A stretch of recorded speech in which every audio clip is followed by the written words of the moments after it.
Good morning dear students. നമ്മുടെ revision സീരീസിലെ അവസാനത്തെ വീഡിയോ ആണ്. 4 ചാപ്റ്ററുകളാണ് ഇതിൽ ഉൾപ്പെടുത്തിയിരിക്കുന്നത്. നേരത്തെ പറഞ്ഞതുപോലെ തന്നെ മുൻപ് നടന്ന പരീക്ഷകൾക്ക് ഏറ്റവും കൂടുതൽ ആവർത്തിച്ച് വന്നിട്ടുള്ള ചോദ്യങ്ങളാണ് ഇതിൽ നമ്മൾ ഉൾപ്പെടുത്തിയിരിക്കുന്നത്. അതുകൊണ്ട് തന്നെ എല്ലാ പോർഷനുകളും നിങ്ങൾ കവർ ചെയ്യുക. ഇതിൽ വരാത്ത പോർഷനുകൾ കൂടി നിങ്ങൾ കവർ ചെയ്യണം. ഇത് ഏറ്റവും കൂടുതൽ പരീക്ഷകൾക്ക് ആവർത്തിച്ച് വന്നിട്ടുള്ള ചോദ്യങ്ങൾ മാത്രമാണ് നമ്മളിവിടെ ഡിസ്കസ് ചെയ്യുന്നത്. അപ്പോൾ അടുത്ത ചാപ്റ്റർ ഇൻ്റർനാഷണൽ ഓർഗനൈസേഷൻസ് അല്ലെങ്കിൽ അന്താരാഷ്ട്ര സംഘടനകൾ എന്ന് പറയുന്ന വളരെ പ്രധാനപ്പെട്ട ചാപ്റ്ററാണ് ഇതെന്ന് പറയുന്നത്. അതിൽ ഏറ്റവും പ്രധാനമായിട്ടും ഈ ചാപ്റ്ററിൽ നിന്ന് വരുന്നത് അന്താരാഷ്ട്ര സംഘടനകൾ ഏറ്റവും പ്രധാനമായിട്ടുള്ളത് ഐക്യരാഷ്ട്ര സംഘടനയാണ്. യുണൈറ്റഡ് നേഷൻസ് ഓർഗനൈസേഷൻ എന്ന് പറയുന്ന സംഘടനയാണ്. ആ യുണൈറ്റഡ് നേഷൻസ് ഓർഗനൈസേഷൻ്റെ രൂപീകരണവും അതിൻ്റെ ഘടകങ്ങൾ, organs of United Nations organisation, ഇതാണ് ഈ ചാപ്റ്ററിൽ പ്രധാനമായിട്ടും നമുക്ക് വരാനായിട്ട് ഉള്ളത്. യുണൈറ്റഡ് നേഷൻസ് ഓർഗനൈസേഷൻ്റെ പിന്നീട് അതിൻ്റെ ഘടകങ്ങൾ എന്തൊക്കെയാണ് എന്നുള്ളതാണ് ഏറ്റവും പ്രധാനമായിട്ടും ഈ ചാപ്റ്ററിൽ നിന്ന് വരാനുള്ളത്. അപ്പോൾ ആദ്യമേ തന്നെ നമുക്ക് അതിൻ്റെ ഒരു ഇൻട്രൊഡക്ഷൻ ഒന്ന് എഴുതേണ്ടതുണ്ട്. അതായത് United Nations organisation it was formed in 1945, 1945 രൂപം കൊണ്ടു. അതിൻ്റെ പ്രെഡിസിസർ ആയിരുന്നു ലീഗ് ഓഫ് നേഷൻസ്, അല്ലെങ്കിൽ ഇതിൻ്റെ മുൻഗാമിയായിരുന്നു ലീഗ് ഓഫ് നേഷൻസ് എന്ന് പറയുന്നത്. പക്ഷേ league of nations fail to prevent the second world war. League of nations എന്ന് പറയുന്നത് രണ്ടാം ലോക മഹായുദ്ധം തടയുന്നതിൽ പരാജയപ്പെടുകയും സ്വാഭാവികമായിട്ടും അതിനൊരു അന്ത്യം സംഭവിക്കുകയും ചെയ്തു. അങ്ങനെയാണ് യുണൈറ്റഡ് നേഷൻസ് ഓർഗനൈസേഷൻ രൂപം കൊള്ളുന്നത്. പിന്നെ അതുമായി ബന്ധപ്പെട്ട കുറച്ച് ചാർട്ടറുകൾ, നമ്മൾ കുറച്ച് മീറ്റിങ്ങുകളും അതിൻ്റെ കോൺഫറൻസുകളും ഉണ്ട്. അതെല്ലാം ഒന്ന് മനസ്സിലാക്കി വെച്ചിരിക്കണം. അതിനുശേഷം അതിൻ്റെ ഓർഗൻസ് എന്തൊക്കെയാണ് എന്നുള്ളത് നമുക്കൊന്ന് നോക്കാം. ഇപ്പോൾ പ്രധാനമായിട്ടും ഓർഗൻസ് എന്ന് പറയുന്നത് ജനറൽ അസംബ്ലിയാണ്. ഒന്നാമത്തെ ഓർഗൻ എന്ന് പറയുന്നത് ജനറൽ അസംബ്ലിയാണ്, ഇല്ലെങ്കിൽ പൊതുസഭയാണ്. ഐക്യരാഷ്ട്രസഭയുടെ പൊതുസഭയാണ്. അതിൽ എല്ലാ അംഗങ്ങളും അതിൽ അംഗങ്ങളാണ്. ഐക്യരാഷ്ട്രസഭയിൽ എത്ര അംഗങ്ങളുണ്ടോ അത്രയും അംഗങ്ങളും ഈ ജനറൽ അസംബ്ലിയിൽ അംഗങ്ങളായിരിക്കും. ഇപ്പോൾ 193 അംഗങ്ങളാണ് നിലവിലുള്ളത്. രണ്ടാമത്തതാണ് സെക്യൂരിറ്റി കൗൺസിൽ അല്ലെങ്കിൽ സുരക്ഷാ സമിതി എന്ന് പറയുന്നത്. ഈ സുരക്ഷാ സമിതിയിൽ 15 അംഗങ്ങളാണുള്ളത്. 15 അംഗങ്ങളിൽ 5 പെർമനൻറ്റ് മെമ്പേഴ്സ്, അല്ലെങ്കിൽ 5 സ്ഥിര അംഗങ്ങളും 10 നോൺ പെർമനൻറ്റ് മെമ്പേഴ്സുമാണ് ഉള്ളത്. 5 സ്ഥിര അംഗങ്ങളും 10 താൽക്കാലിക അംഗങ്ങളുമാണ് ഉള്ളത്. ഈ താൽക്കാലിക അംഗങ്ങളുടെ കാലാവധി എന്ന് പറയുന്നത് 2 വർഷമാണ്. എന്നാൽ സ്ഥിര അംഗങ്ങളെന്ന് പറഞ്ഞു കഴിഞ്ഞാൽ, അല്ലെങ്കിൽ പെർമനൻറ്റ് മെമ്പേഴ്സ് എന്ന് പറഞ്ഞു കഴിഞ്ഞാൽ, അവർ ഇത് രൂപം കൊണ്ട അന്ന് മുതൽ ഇന്ന് വരെ സ്ഥിര അംഗങ്ങളാണ് ഈ സുരക്ഷാ സമിതിയിൽ. അത് ഏതൊക്കെ രാഷ്ട്രങ്ങളാണെന്ന് നോക്കാം. ഒന്നാമത്തത് USA ആണ്, അമേരിക്ക, മറ്റൊന്ന് ബ്രിട്ടനാണ്, മറ്റൊന്ന് ഫ്രാൻസാണ്, മറ്റൊന്ന് റഷ്യയാണ്, പിന്നീട് ചൈനയാണ്. ഇത്രയും രാജ്യങ്ങളാണ് ഇതിൽ സ്ഥിര അംഗങ്ങളെന്ന് പറയുന്നത്. ഈ സ്ഥിര അംഗങ്ങളുടെ പ്രത്യേകത എന്ന് പറയുന്നത് ഇവർക്ക് വീറ്റോ പവർ ഉണ്ട്. അതാണ് അതിൻ്റെ പ്രത്യേകത എന്ന് പറയുന്നത്. അപ്പോൾ എന്താണ് വീറ്റോ പവർ എന്നൊക്കെ ഉള്ളത് നോക്കി മനസ്സിലാക്കിക്കോളൂ. അതിൻ്റെ എക്സ്പ്ലനേഷനിലേക്കൊന്നും നമ്മൾ കടക്കുന്നില്ല. ഇപ്പോൾ 2 ഓർഗനുകൾ നമ്മൾ പറഞ്ഞു. ഇനി മൂന്നാമത്തെ ഓർഗനാണ് എക്കോസോക്ക്, അല്ലെങ്കിൽ എക്കണോമിക് ആൻഡ് സോഷ്യൽ കൗൺസിൽ എന്ന് പറയുന്നത്. ഈ എക്കണോമിക് ആൻഡ് സോഷ്യൽ കൗൺസിൽ എന്ന് പറയുന്നതാണ് യുണൈറ്റഡ് നേഷൻസ് ഓർഗനൈസേഷൻ്റെ സസ്റ്റൈനബിൾ ഡെവലപ്മെൻറ്റ്, അല്ലെങ്കിൽ സുസ്ഥിര വികസനവുമായി ബന്ധപ്പെട്ട സമിതി എന്ന് പറയുന്നത്. മാത്രമല്ല എക്കണോമിക് ആയിട്ടുള്ള ആക്ടിവിറ്റീസിൽ ഇടപെടുന്നു, സോഷ്യൽ ആക്ടിവിറ്റീസിൽ ഇടപെടുന്നു, അല്ലെങ്കിൽ എൻവയോൺമെൻറ്റൽ ഇഷ്യൂസിൽ ഇടപെടുന്നു. അതിനെല്ലാമുള്ള ഓർഗനാണ് എക്കണോമിക് ആൻഡ് സോഷ്യൽ കൗൺസിൽ എന്ന് പറയുന്നത്. സാമ്പത്തിക കാര്യങ്ങൾ, സാമൂഹ്യ വിഷയങ്ങൾ, പാരിസ്ഥിതിക വിഷയങ്ങൾ, ഇതിലെല്ലാം ഇടപെടുന്ന ഓർഗനാണ് എക്കണോമിക് ആൻഡ് സോഷ്യൽ കൗൺസിൽ എന്ന് പറയുന്നത്. മറ്റൊരു ഓർഗനാണ് ട്രസ്റ്റിഷിപ്പ് കൗൺസിൽ എന്ന് പറയുന്നത്. ട്രസ്റ്റിഷിപ്പ് കൗൺസിൽ എന്ന് പറഞ്ഞു കഴിഞ്ഞാൽ it was started for the administration of trust territories. Trust പ്രദേശങ്ങൾ, അതായത് the places where there is no government, അങ്ങനെയുള്ള പ്രദേശങ്ങളുടെ അഡ്മിനിസ്ട്രേഷന് വേണ്ടിയിട്ട് ഉണ്ടായതാണ് ഈ പറയുന്ന ട്രസ്റ്റിഷിപ്പ് കൗൺസിൽ എന്ന് പറയുന്നത്. നൗഡേയ്സ് ഇറ്റ് ഹാസ് നോ റെലവൻസ്. ഇന്ന് ഈ ഒരു ഏജൻസിക്ക് വലിയ പ്രാധാന്യം ഇല്ല. ഇനി അടുത്ത് വരുന്ന ഓർഗനാണ് ഇൻ്റർനാഷണൽ കോർട്ട് ഓഫ് ജസ്റ്റിസ് എന്ന് പറയുന്നത്, അല്ലെങ്കിൽ അന്താരാഷ്ട്ര നീതിന്യായ കോടതി എന്ന് പറയുന്നത്. ഈ അന്താരാഷ്ട്ര നീതിന്യായ കോടതി എന്ന് പറയുന്നതിൻ്റെ ഹെഡ് ക്വാർട്ടേഴ്സ് എന്ന് പറയുന്നത് നെതർലൻഡ്സിലാണ്, അല്ലെങ്കിൽ അത് സിറ്റുവേറ്റഡ് അറ്റ് ഹേഗ് ഇൻ നെതർലൻഡ്സിലെ ഹേഗ് എന്ന് പറയുന്ന സ്ഥലത്ത് പീസ് പാലസ്, സമാധാനത്തിൻ്റെ കൊട്ടാരം, അവിടെയാണ് ഇത് സ്ഥിതി ചെയ്യുന്നത്. ഇനി അടുത്തതാണ് സെക്രട്ടേറിയറ്റ് എന്ന് പറയുന്നത്. അടുത്ത ഓർഗനാണ് സെക്രട്ടേറിയറ്റ് എന്ന് പറയുന്നത്. ഈ secretariat carries out the day to day administrative works of United Nations Organization. ഐക്യരാഷ്ട്ര സംഘടനയുടെ ദൈനംദിന വർക്കുകളെല്ലാം ചെയ്യുന്നത് ഇവരാണ്. ഇതിൻ്റെ തലവനാണ് സെക്രട്ടറി ജനറൽ എന്ന് പറയുന്നത്. സെക്രട്ടറി ജനറൽ എന്ന് പറയുന്നത് ഇതിൻ്റെ തലവനാണ്. അപ്പോൾ ഇന്നത്തെ സെക്രട്ടറി ജനറൽ അല്ലെങ്കിൽ present secretary general is Antonio Guterres. പോർച്ചുഗീസുകാരനാണ്. പോർച്ചുഗൽകാരനായിട്ടുള്ള അന്റോണിയോ ഗുത്തരാസ് ആണ് ഇന്നത്തെ ഇതിൻ്റെ യൂണിയൻ സെക്രട്ടറി ജനറൽ എന്ന് പറയുന്നത്. ഇനി അടുത്ത അതിൻ്റെ ഒരു മെയിൻ ക്വസ്റ്റ്യൻ എന്ന് പറയുന്നത്, ഏറ്റവും സ്ഥിരമായിട്ട് ചോദിക്കുന്ന ഒരു ക്വസ്റ്റ്യൻ എന്ന് പറയുന്നത്, what are the claims that India can have to get a permanent membership in the Security Council of United Nations Organization. അതായത് ഈ ഐക്യരാഷ്ട്ര സംഘടനയുടെ സുരക്ഷാ സമിതിയിൽ ഇന്ത്യക്ക് ഒരു പെർമനൻറ്റ് മെമ്പർഷിപ്പ് ഡിമാൻഡ് ചെയ്യുന്നുണ്ട് ഇന്ത്യ. അതിന് ഇന്ത്യയെ സപ്പോർട്ട് ചെയ്യുന്ന ഘടകങ്ങൾ എന്തൊക്കെയാണ് എന്നുള്ളതാണ് ഇനി നമ്മൾ ചർച്ച ചെയ്യാൻ പോകുന്നത്. വെരി ഇമ്പോർട്ടൻ്റ് ആയിട്ടുള്ളൊരു ക്വസ്റ്റ്യനാണ് എന്ന് പറയുന്നത്. അപ്പോൾ അതിൻ്റെ കുറേ ഘടകങ്ങൾ എന്ന് പറയുന്നത്, ഇല്ലെങ്കിൽ നമ്മളുടെ ഡിമാൻഡിനെ സപ്പോർട്ട് ചെയ്യുന്ന കുറേ വിഷയങ്ങളെന്ന് പറയുന്നത്, ഒന്നാമത്തത്, India is the most populous country in the world. ഇന്ന് ലോകത്തെ ഏറ്റവും ജനസംഖ്യയുള്ള ഒരു രാഷ്ട്രമാണ് ഇന്ത്യ എന്ന് പറയുന്നത്. മാത്രമല്ല, it is the largest democracy in the world. ലോകത്തിലെ ഏറ്റവും വലിയ ജനാധിപത്യ രാഷ്ട്രവുമാണ് ഇന്ത്യ എന്ന് പറയുന്നത്. മാത്രമല്ല, it is one of the founder members of United Nations organisation. 1945 United Nations organisation രൂപം കൊള്ളുമ്പോൾ തന്നെ അതിലെ അംഗമായിരുന്നു ഇന്ത്യ എന്ന് പറയുന്ന രാഷ്ട്രം എന്ന് പറയുന്നത്. മാത്രമല്ല, India's contribution in arms control and disarmament are valuable. India എന്ന് പറയുന്നത് ഒരു പീസ് ലവിങ് കൺട്രിയാണ്. അതോടൊപ്പം തന്നെ ആംസ് കൺട്രോൾ അല്ലെങ്കിൽ ആയുധ നിയന്ത്രണത്തിലും ഡിസാർമമെൻറ്റ് നിരായുധീകരണത്തിനുമെല്ലാം ഇന്ത്യ വലിയ പ്രാധാന്യം കൊടുക്കുന്ന ഒരു രാഷ്ട്രമാണ്. മാത്രമല്ല, India is one of the biggest economies in the world. ലോകത്തിലെ തന്നെ മൂന്നാമത്തെയോ നാലാമത്തെയോ ഒക്കെ ഏറ്റവും വലിയ ഇക്കോണമി അല്ലെങ്കിൽ സമ്പദ് വ്യവസ്ഥയാണ് ഇന്ത്യ എന്ന് പറയുന്ന രാഷ്ട്രം എന്ന് പറയുന്നത്. മാത്രമല്ല, India supports United Nations Organization in its missions. അതിൻ്റെ യുണൈറ്റഡ് നേഷൻസ് ഓർഗനൈസേഷൻ അല്ലെങ്കിൽ ഐക്യരാഷ്ട്ര സംഘടനയുടെ എല്ലാ മിഷനുകളിലും ഇന്ത്യ സപ്പോർട്ട് കൊടുക്കുന്നുണ്ട്. മാത്രമല്ല, ഇന്ത്യൻ മിലിറ്ററിയെ കൊടുക്കുന്നുണ്ട്. ഇന്ത്യ ഫണ്ടിങ് നടത്തുന്നുണ്ട്. ഇങ്ങനെയുള്ള കാര്യങ്ങളെല്ലാം ഇന്ത്യ എന്ന് പറയുന്ന രാഷ്ട്രം നടത്തുന്നുണ്ട്. മാത്രമല്ല, ഏഷ്യയിലെ one of the ജൈൻറ്റ് countries in Asian region, that is India. Asian പ്രദേശത്തെ വലിയൊരു ജൈൻ്റായിട്ടുള്ളൊരു രാഷ്ട്രമാണ് ഇന്ത്യ എന്ന് പറയുന്ന രാഷ്ട്രം. ഇതെല്ലാമാണ് ഇന്ത്യയുടെ ക്ലെയിമുകളെന്ന് പറയുന്നത്. ഈ ക്ലെയിമുകളെല്ലാം ഉള്ളതുകൊണ്ട് തന്നെ ഇന്ത്യക്ക് ഒരു പെർമനൻറ്റ് മെമ്പർഷിപ്പ് സെക്യൂരിറ്റി കൗൺസിലിൽ കിട്ടണം എന്നുള്ളതാണ് ഇന്ത്യയുടെ ഡിമാൻഡ് എന്ന് പറയുന്നത്. ഇനി അടുത്തതും പ്രധാനമായിട്ടും ചോദിക്കുന്നതുമായിട്ടുള്ള മറ്റൊരു ക്വസ്റ്റ്യനാണ് റെലവൻസ് ഓഫ് UNO എന്ന് പറയുന്നത്, അല്ലെങ്കിൽ ഐക്യരാഷ്ട്ര സംഘടനയുടെ സമകാലിക പ്രസക്തി എന്താണ് എന്നുള്ളത്. ഇന്ന് പലരും പറയുന്നുണ്ട് ഐക്യരാഷ്ട്ര സംഘടന ആവശ്യമില്ലാത്തൊരു സ്ഥാപനമാണ്, ഇല്ലെങ്കിൽ ഒരു പ്രയോജനമില്ലാത്തൊരു സ്ഥാപനമാണ്, വെറുതെ അവിടെ ഇരുന്ന് കാര്യങ്ങൾ ചർച്ച ചെയ്യുന്നു, ഒരു തീരുമാനവുമാകാതെ പിരിയുന്നു. മാത്രമല്ല, ഒരുപാട് യുദ്ധങ്ങൾ ഇപ്പോൾ തന്നെ നടക്കുന്നുണ്ട്. നമുക്കറിയാം, റഷ്യയും ഉക്രൈനുമായിട്ടുള്ള യുദ്ധം, പാലസ്തീൻ ഇസ്രായേൽ പ്രശ്നം. മാത്രമല്ല, അമേരിക്ക എന്ന് പറയുന്ന രാഷ്ട്രം വെനിസ്വേല എന്ന് പറയുന്ന രാഷ്ട്രത്തിൽ കടന്നു കയറുകയും അവിടുത്തെ പ്രസിഡന്റിനെ വരെ തടവിലാക്കുകയും അവിടെ ഭരണം സ്ഥാപിക്കാനായിട്ടുള്ള ശ്രമങ്ങൾ ആരംഭിക്കുകയും ചെയ്തിരിക്കുന്നു. അങ്ങനെയൊക്കെയുള്ള പ്രശ്നങ്ങൾ. ഇതിലൊന്നും തന്നെ ഐക്യരാഷ്ട്രസഭ എന്ന് പറയുന്നത് ഇടപെടുന്നില്ല. അങ്ങനെ ഒരു പരാജയമാണ്. അതൊരു ടോക്കിംഗ് ഷോപ്പ്, വെറുതെ ഒരു സംസാരിക്കാൻ മാത്രമുള്ള ഒരു സ്ഥലം ആയിട്ട് മാറിയിരിക്കുന്നു എന്നൊക്കെ പറഞ്ഞുകൊണ്ട് ചില ഡിമാൻഡുകളുണ്ട്. പക്ഷേ എന്തൊക്കെയാണ് ഐക്യരാഷ്ട്രസഭയുടെ ഇന്നത്തെ പ്രസക്തി എന്ന് ചോദിച്ചു കഴിഞ്ഞാൽ, ഒന്നാമത്തത്, ദിസ് ഇസ് ആൻ ഇറ ഓഫ് പോപ്പുലേഷൻ ഗ്രോത്ത്. നമ്മൾ ഈ ജീവിക്കുന്ന കാലഘട്ടം എന്ന് പറയുന്നത് പോപ്പുലേഷൻ ഗ്രോത്ത് അല്ലെങ്കിൽ ജനസംഖ്യ വർദ്ധിച്ചുകൊണ്ടിരിക്കുന്ന ഒരു കാലഘട്ടമാണ്. അപ്പോൾ ഈ ഒരു കാലഘട്ടത്തിൽ യുണൈറ്റഡ് നേഷൻസ് ഓർഗനൈസേഷന് പ്രസക്തിയുണ്ട്. മാത്രമല്ല, പ്രോളിഫറേഷൻ ഓഫ് ഡെഡ്ലി വെപ്പൺസ് അത് നടക്കുന്നൊരു കാലഘട്ടമാണ് ഇതെന്ന് പറയുന്നത്. അതായത് ആയുധങ്ങൾ കുമിഞ്ഞുകൂടിക്കൊണ്ടിരിക്കുന്ന ഒരു കാലഘട്ടമാണ് ഇതെന്ന് പറയുന്നത്. മാത്രമല്ല, മൈഗ്രേഷൻ ഓഫ് റെഫ്യൂജീസ്, അഭയാർത്ഥി പ്രവാഹം പല രീതിയിൽ പല ഭാഗത്ത് പല രൂപത്തിലുണ്ടായിക്കൊണ്ടിരിക്കുന്ന ഒരു അവസ്ഥയിലാണ് നമ്മൾ ജീവിക്കുന്നത്.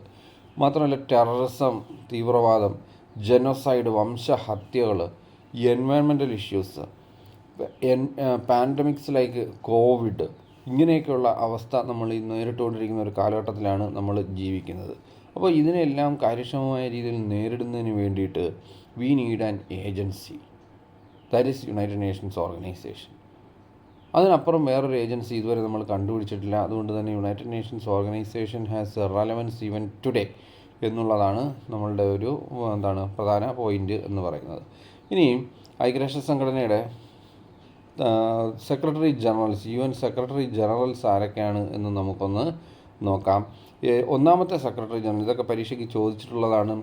ഒന്നാമത്തെ സെക്രട്ടറി ജനറൽ എന്ന് പറയുന്നത് ട്രിഗ്വിലി എന്ന് പറയുന്ന വ്യക്തിയാണ്. നോർവേക്കാരനായിട്ടുള്ള ട്രിഗ്വിലി എന്ന് പറയുന്ന വ്യക്തിയാണ് ഈ പറയുന്ന ഐക്യരാഷ്ട്ര സംഘടനയുടെ ഒന്നാമത്തെ സെക്രട്ടറി ജനറൽ എന്ന് പറയുന്നത്. എന്നിട്ട് നേരത്തെ തന്നെ നമ്മൾ പറഞ്ഞു, അന്റോണിയോ ഗുത്തറാസ് എന്ന് പറയുന്ന പോർച്ചുഗൽക്കാരനായിട്ടുള്ള വ്യക്തിയാണ് പിന്നീട് ഇന്നത്തെ സെക്രട്ടറി ജനറൽ എന്ന് പറയുന്നത്. അപ്പോൾ ഇത്രയും കാര്യങ്ങളൊന്ന് ആ ചാപ്റ്ററുമായി ബന്ധപ്പെട്ട് ഓർമ്മയിലിരിക്കുക. ഇനി നമുക്ക് അടുത്ത ചാപ്റ്ററിലേക്ക് കടക്കാം.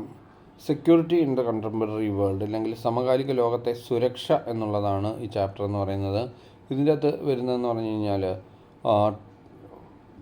സുരക്ഷയെ പറ്റിയാണ്, ലോകത്ത് നേരിടുന്ന സുരക്ഷയെ പറ്റിയും അതിൻ്റെ സുരക്ഷാ ഭീഷണികളെ പറ്റിയൊക്കെ ഉള്ളൊരു ചാപ്റ്ററാണ് എന്ന് പറയുന്നത്.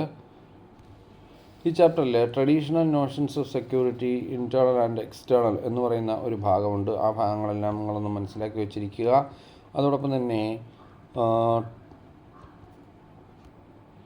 ട്രഡീഷണൽ സെക്യൂരിറ്റി ആൻഡ് കോഓപ്പറേഷൻ എന്ന് പറയുന്ന ഒരു ഭാഗമുണ്ട്. അതായത് സുരക്ഷയെ പറ്റിയുള്ള ഒരു ഭാഗമുണ്ട്. അതിൻ്റെ അകത്ത് limits on the goals and means of വാർ, അതായത് യുദ്ധം അവസാനിപ്പിക്കുന്നതിന് വേണ്ടിയിട്ട് അതിൻ്റെ ലക്ഷ്യങ്ങളും മറ്റ് മാർഗങ്ങളും എല്ലാം തന്നെ ലിമിറ്റ് ചെയ്യണം എന്നുള്ളതാണ് ഒരു മാർഗം എന്ന് പറയുന്നത്. മറ്റൊരു മാർഗം എന്ന് പറയുന്നത് ഡിസാർമമെൻ്റ് ആണ്, അല്ലെങ്കിൽ നിരായുധീകരണമാണ്. മറ്റൊരു മാർഗമായിട്ട് കണക്കാക്കുന്നത് ആംസ് കൺട്രോൾ, അല്ലെങ്കിൽ ആയുധ നിയന്ത്രണമാണ്. അതിനു വേണ്ടിയിട്ട് നിരവധിയായിട്ടുള്ള കരാറുകളൊക്കെ നമ്മൾ ഒപ്പിട്ടിട്ടുണ്ട്, ലോകരാഷ്ട്രങ്ങൾ ഒപ്പിട്ടിട്ടുണ്ട്. ആ കരാറുകൾ എന്തൊക്കെയാണ് എന്നൊക്കെയുള്ളത് ഒന്ന് മനസ്സിലാക്കി വെച്ചിരിക്കണം. ഒന്ന് രണ്ടെണ്ണം നമ്മൾ പറയുകയാണ്. ഒന്നാമത്തത് ബയോളജിക്കൽ വെപ്പൺസ് കൺവെൻഷൻ എന്ന് പറയുന്നതാണ്. അത് 1972 മറ്റൊന്ന് കെമിക്കൽ വെപ്പൺസ് കൺവെൻഷൻ എന്നുള്ളതാണ്. അത് 1992 ഇനി അടുത്തത് ആൻറ്റി ബാലിസ്റ്റിക് മിസൈൽ ട്രീറ്റി എന്ന് പറയുന്നത് 1972 ന്യൂക്ലിയർ നോൺ പ്രോളിഫറേഷൻ ട്രീറ്റി എന്ന് പറയുന്നത് 1968 അല്ലെങ്കിൽ ആണവ നിർവ്യാപന കരാർ എന്ന് പറയുന്നത് 1968. ഇങ്ങനെയുള്ള കാര്യങ്ങളെല്ലാം അതിൻ്റെ അകത്തുനിന്ന് ഓർമ്മിച്ച് വെച്ചിരിക്കുക. പിന്നീട് വരുന്നതാണ് അലയൻസ് ബിൽഡിംഗ്, അല്ലെങ്കിൽ സഖ്യ രൂപീകരണം എന്ന് പറയുന്നത്. അലയൻസ് ബിൽഡിംഗ് അല്ലെങ്കിൽ സഖ്യ രൂപീകരണം എന്ന് പറയുന്നത്. ഇനി അതിൻ്റെ അകത്ത് വരുന്ന ഏറ്റവും പ്രധാനപ്പെട്ട ഒരു ഭാഗമാണ് ന്യൂ സോഴ്സസ് ഓഫ് ത്രെഡ്സ് എന്ന് പറയുന്നത്. അതായത് സുരക്ഷയുടെ ആധുനിക ഭീഷണികൾ, അല്ലെങ്കിൽ സമകാലിക ഭീഷണികളെന്ന് പറയുന്നത്. അതിലേറ്റവും അതിൻ്റെ ഒന്ന് രണ്ട് പോയിൻറ്റ്സ് മാത്രമേ നമ്മൾ പറയുന്നുള്ളൂ. ഒന്നാമത്തേതെന്ന് പറഞ്ഞു കഴിഞ്ഞാൽ ടെററിസമാണ്. എല്ലാവർക്കും അറിയാവുന്നതുപോലെ തന്നെ തീവ്രവാദം എന്ന് പറയുന്നതാണ്. മറ്റൊന്ന് സുരക്ഷാ ഭീഷണിക്ക് മറ്റൊന്നെന്ന് പറയുന്നത് വയലേഷൻ ഓഫ് ഹ്യൂമൻ റൈറ്റ്സ് ആണ്, അല്ലെങ്കിൽ മനുഷ്യാവകാശ ലംഘനങ്ങളാണ്. മറ്റൊന്ന് ദാരിദ്ര്യം, ഗ്ലോബൽ പോവർട്ടി, ആഗോള ദാരിദ്ര്യം എന്ന് പറയും, അതും ഒരു ഭീഷണിയാണ്. മറ്റൊന്നാണ് അഭയാർത്ഥികൾ എന്ന് പറയുന്നത്, ഇല്ലെങ്കിൽ റെഫ്യൂജീസ് എന്ന് പറയുന്നത്. അതൊരു വലിയ ഭീഷണിയാണ്. ലക്ഷക്കണക്കിന് ആൾക്കാരാണ് അഭയാർത്ഥികളായിട്ട് ഇന്ന് ലോകത്തിൻ്റെ വിവിധ ഭാഗങ്ങളിൽ കഴിയുന്നത്. അതോടൊപ്പം തന്നെ സ്വന്തം രാജ്യത്ത് നിന്ന് കുടിയിറക്കപ്പെട്ട ജനതയുണ്ട്, അതും മറ്റൊരു ഭീഷണിയാണ്. അതായത് ഇൻറ്റേർണലി ഡിസ്പ്ലേസ്ഡ് പീപ്പിൾ എന്ന് പറയും, അതും മറ്റൊരു ഭീഷണിയാണ്. പിന്നീട് വരുന്ന ഭീഷണിയാണ് ഹെൽത്ത് എപ്പിഡമിക്സ്, അല്ലെങ്കിൽ പകർച്ചവ്യാധികൾ എന്ന് പറയുന്നത്. ഇതൊക്കെയാണ് ഈ ആധുനിക കാലത്ത് നേരിടുന്ന സുരക്ഷാ ഭീഷണികളെന്ന് പറയുന്നത്. ഇനി ഇന്ത്യാസ് സെക്യൂരിറ്റി സ്ട്രാറ്റജി, ഇല്ലെങ്കിൽ ഇന്ത്യയുടെ സുരക്ഷാ തന്ത്രങ്ങൾ എന്തൊക്കെയാണ്, ഇന്ത്യയുടെ സുരക്ഷാ തന്ത്രങ്ങൾ എന്നുള്ളത് നമുക്ക് നോക്കാം. ഇത് പരീക്ഷയുടെ ഒരു പ്രധാനപ്പെട്ട ചോദ്യമാണ്. ഒന്നാമത്തെന്ന് പറയുന്നത് സ്ട്രെങ്തനിങ് ദ മിലിറ്ററി എന്നുള്ളതാണ്. മിലിറ്ററിയെ ശക്തിപ്പെടുത്തുക, അത് തന്നെയാണ് ഒന്നാമത്തെ മാർഗമെന്ന് പറയുന്നത്. രണ്ടാമത്തെ മാർഗം എന്ന് പറയുന്നത് strengthening international norms and institutions, ആഗോള കരാറുകളും അതോടൊപ്പം തന്നെ ആഗോള സ്ഥാപനങ്ങൾ, ഈ അന്താരാഷ്ട്ര സംഘടനകൾ, ഐക്യരാഷ്ട്ര സംഘടന പോലെയുള്ള സംഘടനകൾ, ഇതിനെല്ലാം പ്രോത്സാഹിപ്പിക്കുക, അല്ലെങ്കിൽ ഇതിനെല്ലാം ശക്തിപ്പെടുത്തുക എന്നുള്ളതാണ് അടുത്തതെന്ന് പറയുന്നത്. മറ്റൊന്ന് meeting the challenges within the country എന്നുള്ളതാണ്. അതായത് സ്വന്തം രാജ്യത്തുണ്ടാകുന്ന പ്രശ്നങ്ങൾ സ്വയമേവ തന്നെ തീർക്കുക, ഇതാണ് അടുത്ത തന്ത്രമെന്ന് പറയുന്നത്. We did not require the interference of a third party to solve or second party to solve disputes that occur inside India. ഇന്ത്യക്കുള്ളിൽ എന്തെങ്കിലും പ്രശ്നം ഉണ്ടായിക്കഴിഞ്ഞാൽ അത് നമ്മൾ തന്നെ തീർത്തോളും. രണ്ടാമത്തെ ആളിൻ്റെയോ മൂന്നാമത്തെ ആളിൻ്റെയോ ഒന്നും ഇടപെടലിൻ്റെ ആവശ്യം നമുക്ക് വരുന്നില്ല. മറ്റൊന്ന് ആണ് ഏറ്റവും പ്രധാനപ്പെട്ടതുമാണ് ഡെവലപ്പിംഗ് ദ ഇക്കോണമി എന്ന് പറയുന്നത്, അല്ലെങ്കിൽ സമ്പദ് വ്യവസ്ഥയെ ശക്തിപ്പെടുത്തുക എന്ന് പറയുന്നത്. ഇതെല്ലാമാണ് ഇന്ത്യയുടെ സുരക്ഷാ തന്ത്രങ്ങളിൽ ഉൾപ്പെട്ടിരിക്കുന്നത്. ഇനി അടുത്ത് വരുന്ന ചാപ്റ്ററാണ് എൻവയോൺമെൻറ്റ് ആൻഡ് നാച്ചുറൽ റിസോഴ്സസ് എന്ന് പറയുന്നത്, അല്ലെങ്കിൽ പ്രകൃതിയും പ്രകൃതി വിഭവങ്ങളും എന്ന് പറയുന്നത്. ആദ്യമേ തന്നെ ഇന്ന് പ്രകൃതി നേരിടുന്ന പ്രശ്നങ്ങൾ എന്തൊക്കെയാണ് എന്ന് നമുക്കൊന്ന് നോക്കാം. നമുക്കെല്ലാവർക്കും അറിയാവുന്ന കാര്യങ്ങൾ തന്നെയാണ്. ഒന്നാമത്തേതെന്ന് പറഞ്ഞു കഴിഞ്ഞാൽ contraction in the area of agriculture land, അതായത് കൃഷിഭൂമിയുടെ അളവിലുണ്ടായ കുറവ്, അതാണ് ഒന്നാമത്തെ പ്രശ്നം എന്ന് പറയുന്നത്. അടുത്ത പ്രശ്നം എന്ന് പറഞ്ഞു കഴിഞ്ഞാൽ വാട്ടർ പൊല്യൂഷൻ എന്നുള്ളതാണ്, ഇല്ലെങ്കിൽ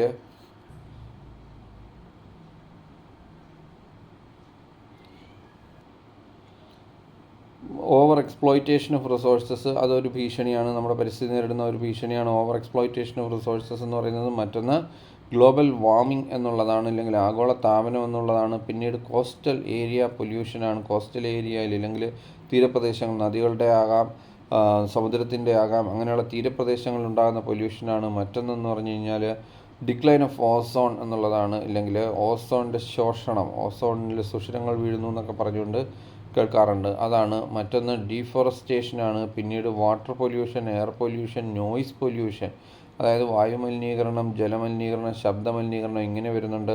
പിന്നീട് വരുന്നതാണ് contraction in the area of agricultural land, ഇല്ലെങ്കിൽ കൃഷിഭൂമിയുടെ അളവിലുണ്ടായ കുറവ് എന്ന് പറയുന്നത്. അപ്പോൾ ഇത്രയുമൊക്കെയാണ് ആധുനിക കാലത്ത് നമ്മൾ നേരിടുന്ന, നമ്മുടെ പരിസ്ഥിതി നേരിടുന്ന പ്രധാനപ്പെട്ട പരിസ്ഥിതി വിഷയങ്ങളെന്ന് പറയുന്നത്. ഇനി നമുക്ക് എന്തുകൊണ്ടാണ് ഈ പരിസ്ഥിതി വിഷയങ്ങൾ പൊളിറ്റിക്കൽ സയൻസ് സ്റ്റുഡൻസ് ആയിട്ടുള്ള നമ്മൾ പഠിക്കേണ്ടി വരുന്നത് എന്നൊരു ചോദ്യം വരാറുണ്ട്. എന്തുകൊണ്ടാണ് അത് വരുന്നത്? Why does environmental issues come under the scope of political science for world politics? അതിൻ്റെ ഉത്തരം എന്ന് പറയുന്നത് governments have the responsibility to take action to prevent environmental issues.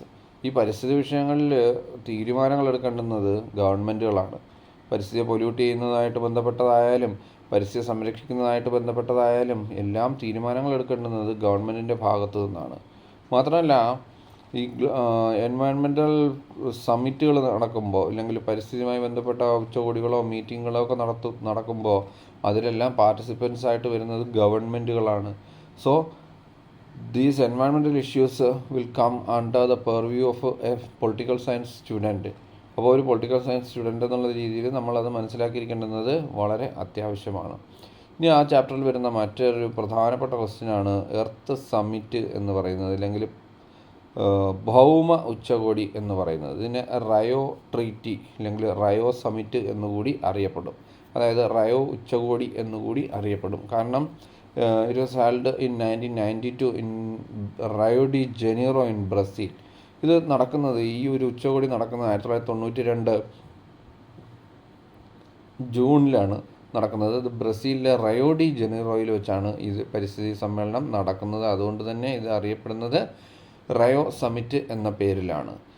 ഇത് നടക്കുന്നത് United Nations conference on environment and development എന്നുള്ള United Nations ഏജൻസിയുടെ, ഐക്യരാഷ്ട്ര സംഘടനയുടെ ഏജൻസിയുടെ ഒരു നിയന്ത്രണത്തിലാണ്, മേൽനോട്ടത്തിലാണ്. അപ്പോൾ അതുകൊണ്ടാണ് ഇതിനെ എർത്ത് സമ്മിറ്റ് എന്ന പേരിൽ അറിയപ്പെടുന്നത്. മാത്രമല്ല 170 രാഷ്ട്രങ്ങളോളം പങ്കെടുത്തിട്ടുണ്ട്. ഏതാണ്ട് 100-ൽ കൂടുതൽ NGOs, നോൺ ഗവൺമെൻറ്റൽ ഓർഗനൈസേഷൻസ് ഇതിൽ പങ്കെടുത്തിട്ടുണ്ട്. ഇതാണ് സത്യത്തിൽ ഒരു ആദ്യത്തെ ഈ പരിസ്ഥിതിയുമായി ബന്ധപ്പെട്ട ഏറ്റവും പ്രധാനപ്പെട്ട സമ്മിറ്റ് എന്ന് പറയുന്നത്. അതുകൊണ്ടാണ് ഇതിനെ earth summit, first earth summit എന്ന പേരിൽ അറിയപ്പെടുന്നത്. ഇനി ഇതിൻ്റെ പ്രത്യേകത, ഈ മീറ്റിങ്ങിൽ വെച്ചാണ്, അല്ലെങ്കിൽ ഈ കോൺഫറൻസിൽ വെച്ചാണ് അജണ്ട 21 എന്ന് പറയുന്നത് അംഗീകരിക്കപ്പെടുന്നത്.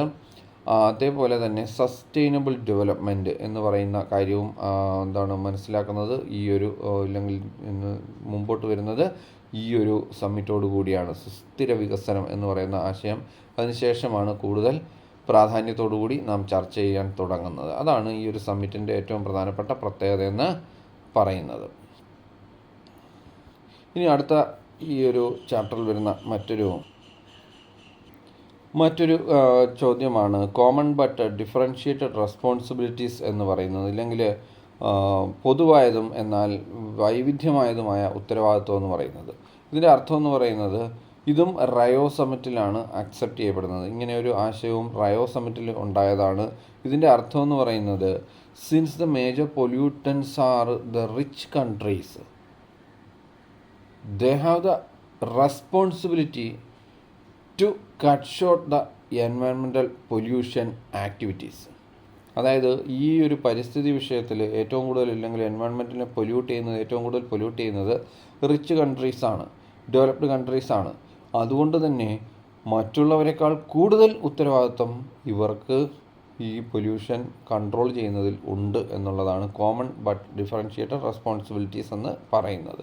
എല്ലാവർക്കും ഉത്തരവാദിത്തമുണ്ട്, ഇവർക്ക് കുറച്ച് കൂടുതൽ ഉത്തരവാദിത്തമുണ്ട്. ഇതിനെയാണ് കോമൺ ബട്ട് ഡിഫറൻഷിയേറ്റഡ് റെസ്പോൺസിബിലിറ്റീസ് എന്ന് പറയുന്നത്. ഇനി ഇതുമായി ബന്ധപ്പെട്ട മറ്റൊരു സമ്മിറ്റാണ് ക്യോട്ടോ ഉടമ്പടി എന്ന് പറയുന്നത്, അല്ലെങ്കിൽ ക്യോട്ടോ പ്രോട്ടോകോൾ എന്ന് പറയുന്നത്. ഇതും പരീക്ഷയ്ക്ക് ഇടയ്ക്കിടയ്ക്ക് ചോദിക്കാറുള്ളതാണ്. ഇറ്റ് വാസ് എഗ്രീഡ് ഇൻ 1997, 1997 ഇങ്ങനെ ഒരു തീരുമാനം ഉണ്ടാകുന്നത്.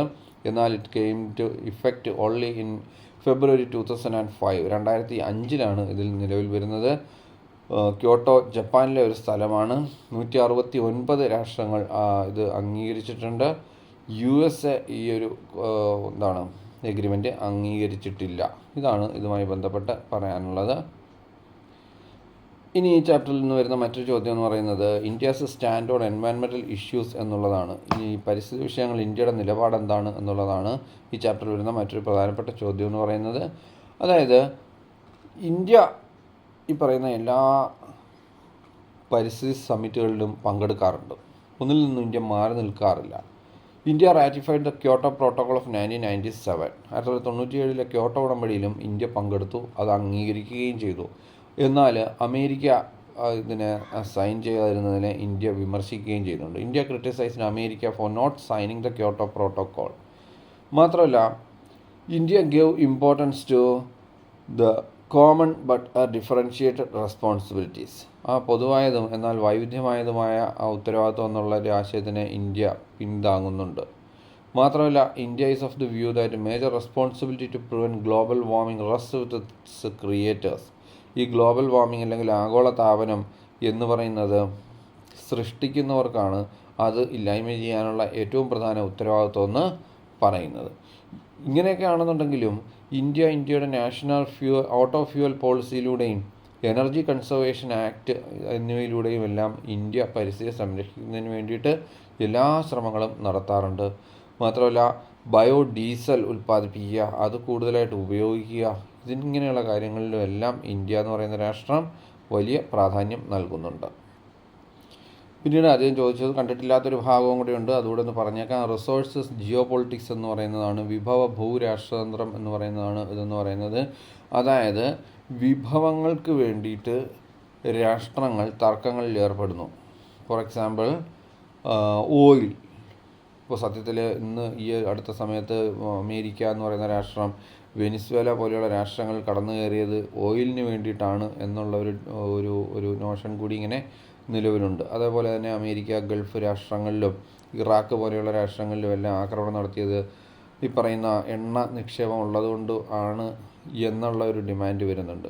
മാത്രമല്ല ഇന്ന് വാട്ടർ അല്ലെങ്കിൽ ജലം എന്ന് പറയുന്നതും മറ്റൊരു റിസോഴ്സ് ജിയോ പൊളിറ്റിക്സ് അല്ലെങ്കിൽ വിഭവ ഭൂരാഷ്ട്രതന്ത്രത്തിനുള്ള ഒരു ഉപാധിയായിട്ട് കണക്കാക്കുന്നുണ്ട്. കാരണം ഇന്ന് ഫ്രഷ് വാട്ടറിൻ്റെ ലഭ്യത വളരെ കുറഞ്ഞു വരികയാണ്. അതുകൊണ്ട് വാട്ടർ, ഓയിൽ ഇങ്ങനെയുള്ള കാര്യങ്ങളെല്ലാം തന്നെ ഈ ലോകരാഷ്ട്രങ്ങൾ ഉറ്റുനോക്കുന്നവയാണ്. അതിനു വേണ്ടിയിട്ട് രാഷ്ട്രീയം തന്നെ രൂപപ്പെട്ടു വരുന്നു, അതിൻ്റെ തർക്കങ്ങളിങ്ങനെ നടക്കുന്നു. ഇതിനെയാണ് റിസോഴ്സ് ജിയോ പൊളിറ്റിക്സ് എന്ന് പറയുന്നത്. ഇനി അടുത്തത് indigenous people and their rights എന്നുള്ളതാണ്. അതായത് തദ്ദേശവാസികളും അവരുടെ അവകാശങ്ങളും എന്ന് പറയുന്നതാണ്. ഈ തദ്ദേശവാസികൾ എന്ന് പറയുമ്പോൾ നമ്മുടെ ഇന്ത്യയുടെ കാര്യത്തിൽ നമ്മൾ ഈ ട്രൈബൽസിനെയാണ് തദ്ദേശവാസികൾ എന്നുള്ള രൂപത്തിൽ പറയാറുള്ളത്. ഈ ട്രൈബൽസ് എന്ന് പറയുന്നത് ഇന്ത്യയിൽ മാത്രമല്ല, ആഫ്രിക്കയിലും പിന്നീട് സൗത്ത് അമേരിക്കയിലും സൗത്ത് ഈസ്റ്റ് ഏഷ്യയുടെ ഭാഗങ്ങളിലും എല്ലാം തന്നെ വളരെ വിപുലമായ രീതിയിൽ ഏതാണ്ട് 30 കോടിയോളം ഇൻഡിജിനസ് പീപ്പിൾ ലോകത്തുണ്ട് എന്നാണ് പറയപ്പെടുന്നത്. 30 കോടിയോളം ജനങ്ങൾ ഈ പറയുന്ന ആദിമ നിവാസികൾ എന്നുള്ള രൂപത്തിൽ ഉണ്ടെന്നാണ് പറയപ്പെടുന്നത്. അപ്പോൾ അവരുടെ അധികാരവുമായി ബന്ധപ്പെട്ടതാണ് എന്ന് പറയുന്നത് ഇന്ത്യയിൽ നമ്മൾ ട്രൈബ്സ് എന്നാണ് അവർ അറിയപ്പെടുന്നത്. ഇന്ത്യയിൽ ഏതാണ്ട് 8% ജനങ്ങൾ ട്രൈബ്സായിട്ടാണ് കണക്കാക്കുന്നത്. ഇനി നമുക്ക് നമ്മുടെ ലാസ്റ്റ് ചാപ്റ്ററിലേക്ക് നീങ്ങാം. ഗ്ലോബലൈസേഷൻ അല്ലെങ്കിൽ ആഗോളവൽക്കരണം എന്നുള്ളതാണ് ഗ്ലോബലൈസേഷൻ എന്ന് പറയുന്നത്. ആദ്യമേ എന്താണ് ഈ ഗ്ലോബലൈസേഷൻ എന്ന് പറഞ്ഞു കഴിഞ്ഞാൽ പ്രധാനമായിട്ടും അത് പറയുന്നത് 4 പ്രവാഹങ്ങളെയാണ്. Flow of capitals, flow of ideas, flow of commodities, flow of people. ഇതിനെയാണ് ഈ 4 ഫ്ലോസിനെയാണ് നമുക്ക് ഗ്ലോബലൈസേഷൻ അല്ലെങ്കിൽ ആഗോളവൽക്കരണമായിട്ട് കണക്കാക്കാൻ കഴിയുന്നത് എന്നുള്ളതാണ്. അതായത് ജനങ്ങളുടെ പ്രവാഹം, കമ്മോഡിറ്റീസ് ഉൽപ്പന്നങ്ങളുടെ പ്രവാഹം, ക്യാപിറ്റൽ മൂലധനത്തിൻ്റെ പ്രവാഹം, ഐഡിയാസ് ആശയങ്ങളുടെ പ്രവാഹം, ഇവ ഒരു സ്ഥലത്തു നിന്നും അല്ലെങ്കിൽ ഒരു രാജ്യത്തു നിന്നും മറ്റൊരു രാജ്യത്തിലേക്ക് പ്രവഹിക്കുന്നു. ഈ പ്രവാഹത്തിനെയാണ് ഗ്ലോബലൈസേഷൻ എന്ന് പറയുന്നത് അല്ലെങ്കിൽ ആഗോളവൽക്കരണം എന്ന് പറയുന്നത്. ഇങ്ങനെയാണ് പൊതുവെ കണക്കാക്കാറുള്ളത്. ഇനി ആ ചാപ്റ്ററിലെ കോസസ് ഓഫ് ഗ്ലോബലൈസേഷൻ എന്ന് പറഞ്ഞു കഴിഞ്ഞാൽ ആഗോളവൽക്കരണത്തിൻ്റെ കാരണങ്ങൾ എന്നൊക്കെ പറയുന്ന ഒരു ഭാഗമുണ്ട്. അതൊക്കെ നമ്മളൊന്ന് മനസ്സിലാക്കി വെച്ചിരിക്കുക. അതിൻ്റെ വിശദാംശങ്ങളിലേക്ക് കടക്കുന്നില്ല. ഇനി അതിൽ നിന്ന് ഏറ്റവും പ്രധാനമായിട്ടും വരുന്നൊരു ചോദ്യം എന്ന് പറയുന്നത് കോൺസിക്വൻസസ് ഓഫ് ഗ്ലോബലൈസേഷൻ എന്നുള്ളതാണ്. ഇല്ലെങ്കിൽ ആഗോളവൽക്കരണത്തിൻ്റെ പ്രത്യാഘാതങ്ങൾ എന്തൊക്കെയാണ് എന്നുള്ളവയാണ്. അതിലാണ് പൊളിറ്റിക്കൽ കോൺസിക്വൻസസ് വരുന്നത്, അല്ലെങ്കിൽ രാഷ്ട്രീയ പ്രത്യാഘാതങ്ങൾ വരുന്നത്. അതൊന്നും നോക്കി മനസ്സിലാക്കിക്കൊള്ളുക. മറ്റൊന്നാണ് എക്കണോമിക് കോൺസിക്വൻസസ് അല്ലെങ്കിൽ സാമ്പത്തിക പ്രത്യാഘാതങ്ങളെന്ന് പറയുന്നത്. പിന്നീട് വരുന്നതാണ് കൾച്ചറൽ കോൺസിക്വൻസസ് അല്ലെങ്കിൽ സാംസ്കാരിക പ്രത്യാഘാതങ്ങളെന്ന് പറയുന്നത്. അത് മൂന്നും ഒന്നും മനസ്സിലാക്കി വെച്ചിരിക്കുക. അതിൻ്റെ എക്സ്പ്ലനേഷനുകൾ നമ്മൾ പറയുന്നില്ല. പിന്നീട് ഇന്ത്യയും ആഗോളവൽക്കരണവും എന്നൊക്കെ പറഞ്ഞുകൊണ്ടൊരു ഭാഗം വരുന്നുണ്ട്. ഇന്ത്യ നമുക്കറിയാം 1991 ഇന്ത്യ എന്ന് പറയുന്ന രാഷ്ട്രം ഗ്ലോബലൈസേഷൻ, ലിബറലൈസേഷൻ, പ്രൈവറ്റൈസേഷൻ എന്ന പോളിസി അക്സെപ്റ്റ് ചെയ്യുന്നത്. അതായത് ആഗോളവൽക്കരണം, സ്വകാര്യവൽക്കരണം, ഉദാരവൽക്കരണം തുടങ്ങിയ പോളിസികൾ ഇന്ത്യ അക്സെപ്റ്റ് ചെയ്യുന്നത് 1991 ശേഷമാണ്. അപ്പോൾ ആ കാര്യങ്ങളൊന്നും മനസ്സിലാക്കി വെച്ചിരിക്കുക. പിന്നീട് ഈ ഗ്ലോബലൈസേഷൻ ആഗോളവൽക്കരണത്തിനെതിരെയുള്ള പ്രതിഷേധങ്ങൾ അല്ലെങ്കിൽ റെസിസ്റ്റൻസ് ടു ഗ്ലോബലൈസേഷൻ എന്ന് പറയുന്നതിൻ്റെ അകത്ത് ഈ advocates of globalization raises the slogan there is no alternative. അതായത് ഈ ആഗോളവൽക്കരണത്തിനെ സപ്പോർട്ട് ചെയ്യുന്നവർ പറയുന്ന മുദ്രാവാക്യം എന്ന് പറയുന്നത് ദർ ഈസ് നോ ആൾട്ടർനേറ്റീവ് എന്നുള്ളതാണ്. ഗ്ലോബലൈസേഷൻ ഹാസ് നോ ആൾട്ടർനേറ്റീവ്, അല്ലെങ്കിൽ ആഗോളവൽക്കരണത്തിന് ബദലുകളില്ല എന്നുള്ളതാണ് ഇവർ പറയുന്ന കാര്യം എന്ന് പറയുന്നത്. എന്നാൽ ഇതിനെ എതിർക്കുന്ന ഒരു വിഭാഗത്തിൻ്റെ അഭിപ്രായം എന്ന് പറഞ്ഞു കഴിഞ്ഞാൽ അതർ വേൾഡ് ഈസ് പോസിബിൾ എന്നുള്ളതാണ്. അതായത് മറ്റൊരു ലോകം സാധ്യമാണ് എന്നുള്ളതാണ് അവരുടെ ഒരു മുദ്രാവാക്യം എന്ന് പറയുന്നത്. പ്രധാനമായിട്ടും ഇതിനെതിരെ നിൽക്കുന്ന സംഘടനകളെന്ന് പറയുന്നത്, പ്രസ്ഥാനങ്ങളെന്ന് പറയുന്നത് വേൾഡ് സോഷ്യൽ ഫോറം ഇല്ലെങ്കിൽ ലോക സാമൂഹ്യ ഫോറം എന്നുള്ളതാണ്. വേൾഡ് സോഷ്യൽ ഫോറം ഇത് ബ്രസീലിൽ 2001 രൂപം കൊള്ളുന്നത്. ഇതൊരു വർഷാവർഷങ്ങളിൽ ഇങ്ങനെ മീറ്റിംഗ് ലോകത്തിൻ്റെ വിവിധ ഭാഗങ്ങളിൽ നടത്താറുണ്ട്. അതിൻ്റെ ചുവട് പിടിച്ചുകൊണ്ട് ഏഷ്യൻ സോഷ്യൽ ഫോറം ഉണ്ടായിട്ടുണ്ട്. അതിൻ്റെ ചുവട് പിടിച്ചുകൊണ്ട് ഇന്ത്യയിൽ ഇന്ത്യൻ സോഷ്യൽ ഫോറം എന്ന് പറയുന്നത് ഉണ്ടായിട്ടുണ്ട്. ഇങ്ങനെ പല ഭാഗങ്ങളിലും പല പല സോഷ്യൽ ഫോറങ്ങളും ഈ ആഗോളവൽക്കരണത്തിന് പിന്നീട് ബദലായിട്ട് വന്നിട്ടുണ്ട്. യൂറോപ്പിലാണെന്നുണ്ടെങ്കിൽ യൂറോപ്യൻ സോഷ്യൽ ഫോറം, ഇങ്ങനെ ലോകത്തിൻ്റെ വിവിധ ഭാഗങ്ങളിൽ വിവിധ രീതിയിലുള്ള റെസിസ്റ്റൻസുകൾ ഉണ്ടായിട്ടുണ്ട്. മാത്രമല്ല യൂത്ത് എൻവയൺമെൻ്റലിസ്റ്റുകളായാലും ഹ്യൂമൻ റൈറ്റ്സ് ആക്ടിവിസ്റ്റുകളായാലും ലേബർ ഓർഗനൈസേഷനുകളായാലും ഫാർമേഴ്സ് ആയാലും യൂത്ത് ആൻഡ് വിമൻ ആക്ടിവിസ്റ്റ്സ് ആയാലും ഇവരെല്ലാവരും തന്നെ ഈ പറയുന്ന ആഗോളവൽക്കരണത്തിനെതിരെ പല പ്രതിഷേധങ്ങളും നടത്താറുണ്ട്. ഇനി ഇന്ത്യയിലെ കാര്യം എടുക്കുകയാണെന്നുണ്ടെങ്കിൽ ഇന്ത്യയിൽ ഈ ആഗോളവൽക്കരണത്തിനെതിരെ പ്രതിഷേധിക്കുന്ന പ്രസ്ഥാനങ്ങൾ പ്രധാനമായിട്ടും കർഷകരാണ്. അതോടൊപ്പം തന്നെ വർക്കേഴ്സ്, ഫാക്ടറി വർക്കേഴ്സാണ്. അതോടൊപ്പം തന്നെ ലെഫ്റ്റിസ്റ്റ് പ്രസ്ഥാനങ്ങളാണ്, ഇടതുപക്ഷ പ്രസ്ഥാനങ്ങളാണ്. അതേപോലെ തന്നെ പല സോഷ്യൽ മൂവ്മെൻറ്റ്സും ഈ പറയുന്ന ആഗോളവൽക്കരണം എന്ന് പറയുന്ന ആവശ്യത്തിന് ഇല്ലെങ്കിൽ അതിനെതിരെ പ്രതിഷേധിക്കുന്നുണ്ട്. അപ്പോൾ ഇതൊക്കെയാണ് ആഗോളവൽക്കരണം എന്ന് പറയുന്നത്. നേരത്തെ നമ്മൾ പറഞ്ഞതുപോലെ തന്നെ നമ്മുടെ ചാപ്റ്ററുകൾ അവസാനിച്ചിരിക്കുന്നു. നേരത്തെ പറഞ്ഞതുപോലെ തന്നെ ഈ പാഠങ്ങൾ വ്യക്തമായ രീതിയിൽ പഠിക്കുക. അതോടൊപ്പം തന്നെ മറ്റ് പാഠഭാഗങ്ങളും വ്യക്തമായ രീതിയിൽ നിങ്ങൾ വിശദമായ രീതിയിൽ പഠിക്കുക. സമയമുണ്ട്, പഠിച്ചതിന് ശേഷം മാത്രം പോവുക. ഈ വീഡിയോയിൽ നമ്മൾ ഉൾപ്പെടുത്തിയിരിക്കുന്നത് ഏറ്റവും കൂടുതൽ പരീക്ഷയ്ക്ക് ആവർത്തിച്ച ചോദ്യങ്ങൾ മാത്രമാണ്. ഇത് മാത്രം പഠിച്ചുകൊണ്ട് നിങ്ങൾ പോകരുത്. എല്ലാ ചോദ്യങ്ങളും പഠിച്ചുകൊണ്ട് വേണം നിങ്ങൾ പോകാനായിട്ട്. എല്ലാവർക്കും നന്ദി.